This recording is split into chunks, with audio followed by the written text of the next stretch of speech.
Hey everyone, and welcome back to the channel. It's your buddy here, ready to break down the week ahead. And friends, let me tell you, the forecast for New Zealand from the 3rd of November to the 9th of November 2025 is looking like an absolute cracker. This isn't just another week, it's a transition week. We've got a major lunar event, some classic spring weather shifts, and fish that are properly on the chew.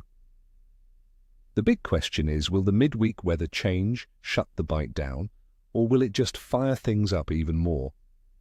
Stick with me, because I'm going to give you the day-by-day, species-by-species playbook to make sure you're hooked up while others are still scratching their heads. First up, let's talk about the star of the show for many of us this month, the mighty snapper. Friends, November is prime time. The water is warming up, and those big, beautiful moochers are pushing into the shallows to feed aggressively before they spawn. We're talking about those proper spring monsters. So where do we find them? This week, forget the deep water. Focus your efforts on inshore areas. Think shallow bays, areas with worm beds, and the edges of channels in places like the Hauraki Gulf or the Firth of Thames. Look for structures like rocky outcrops or kelp forests in depths of about 10 to 15 meters. The slightly warmer water, sitting around 17 degrees Celsius, makes these areas perfect cafes for hungry snapper looking for crabs, worms, and baitfish. Now for the fun part, what to use. My advice is to match the hatch. Soft baiting is going to be absolutely lethal. A 7-inch jerk shad in a natural baitfish color will be irresistible. But if you're after a true trophy, a big, stinking pilchard on a strayline rig, or even a live mackerel, drifted down a burley trail could get you that 20-pounder you've been dreaming of. On the calmer days at the start and end of the week, this is absolutely my go-to tactic. Next, let's head inland to the rivers for the trout. For the freshwater fanatics, November is a magical month. Many of the best rainbow and brown trout rivers are freshly opened, and these fish have not seen a fly or a lure for months. They are hungry and ready to pack on condition after a long winter. Where to look? The trout will be moving out of their deep winter lies and into faster, more oxygenated water. Look for them in the riffles and the seams behind rocks where they can wait for food to drift by. The river mouths where whitebait are running can be absolute hotspots, especially for big, predatory brown trout. With the weather being fairly stable, the rivers should be running clear, making sight fishing a fantastic option. And what should you be casting? For the fly anglers, it's a classic spring affair. Nymphing will be your most consistent producer. A small, weighted pheasant tail or hare's ear will get the job done. However, with the warming air temperatures, especially on the sunny days, don't be surprised to see the first mayfly hatches of the season. So have some dry flies ready to go. For the spin fisherman, a small silver spinner or a soft plastic that imitates a small fish, cast upstream and retrieved through the current, will get you some explosive takes. And we can't forget the yellow-tailed king of the coast, the kingfish. As that water temperature creeps up, the kingfish are becoming much more active. These brutes are following the baitfish into the harbors and along the coastlines. Your mission this week is to find the bait, and you will find the kings. Key areas will be prominent headlands, channel markers, and any area with current and structure. The baitfish will be holding in these spots, and the kingfish will be there, ready to ambush them. When it comes to tactics, speed is your friend. Topwater lures like stick baits and poppers, worked erratically across the surface, can trigger some of the most spectacular surface strikes you will ever see.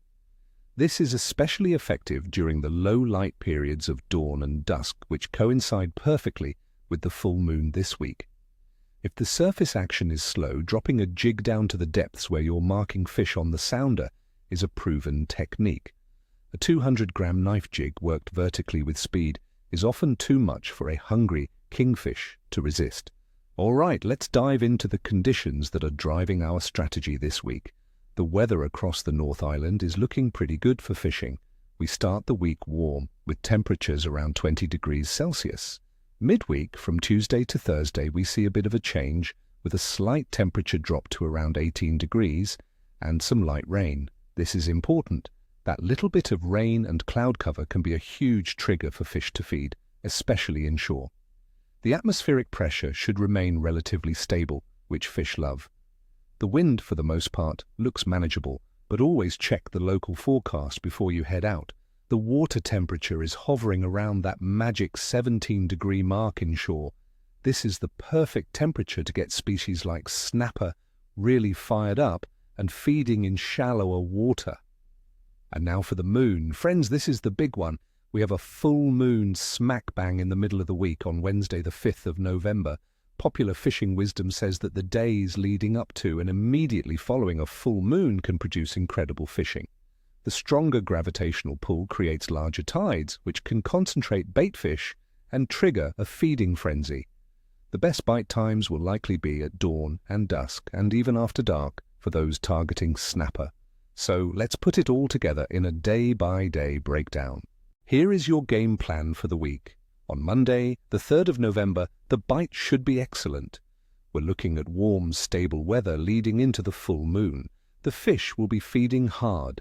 This is a top day for chasing big snapper in the shallows or sight fishing for trout in the clear rivers. For Tuesday, the 4th of November, I'm calling a good day of fishing.